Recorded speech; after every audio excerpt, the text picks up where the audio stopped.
Dobrý den, vítám vás u dalšího videa. Cítíte se jako stará, skoro už vybitá baterka, která se při pokusu zapnout lampu tak jako na chvilku rozsvítí. Možná unaveně blikne.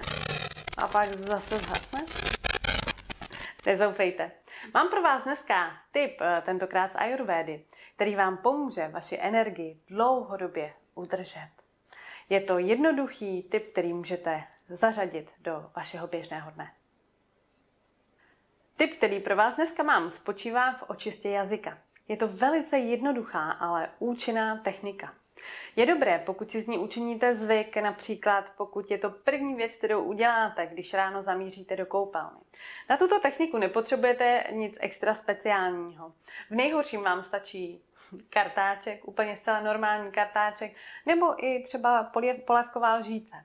Ale pokud si koupíte opravdu škrabku na jazyk nebo kartáček na jazyk, ten efekt bude rozhodně podstatně větší. Dneska se dají sehnat kartáčky z mnoha různých materiálů a stojí v podstatě pár korun. Seženete dneska už v každé drogerii nebo v obchůdku se zdravými potravinami.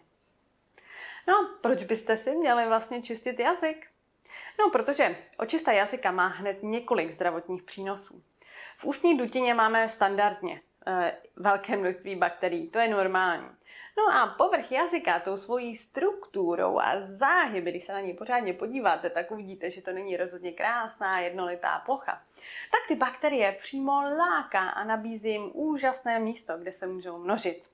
A během spánku se nám navíc na povrchu našeho jazyka hromadí toxiny a mrtvé buňky, které můžou způsobit nejen špatný dech a zhoršené chutě, ale mohou mít i negativní vliv na naše střeva a na zažívání celkově. Tím, že tyto nánosy ráno jemně seškrábeme, tak vlastně odstraníme tyto toxické látky z těla nebo pomůžeme jejich odstranění, což samozřejmě zlepší naše trávení, ale i celkovou ústní hygienu. A má to také pozitivní vliv na naše emoce, na naše prožívání, na naši psychickou pohodu. A jak na to? Každé ráno, než cokoliv sníte nebo vypijete a než si vyčistíte zuby, tak uchopte škrabku a jednou nebo oběma rukama a jí vyplázněte jazyk a jemně tu škrabku přiložte ke koření jazyka a táhněte ho směrem ke špičce. Škrabku opláchněte a ten pohyb vlastně několikrát opakujte. Pozor, abyste nezajížděli zbytečně hluboko, protože pak byste asi vyvolali zvracecí reflex, což věřím, že se vám na začátku asi párkrát podaří. Na druhou stranu ale v zadní třetině je ten povlak největší, to určitě i sami uvidíte. Chcete holt maličko zkoušet a hledat, kde je to vaše místo, kam až můžete ještě v pohodě jít. Ale věřím, že po pár dnech budete přesně vědět, kam až můžete jít a jak moc je dobré tlačit. Fajn je také projet si ten jazyk i po stranách, nejenom ten střed, ale vzít i boky toho jazyka.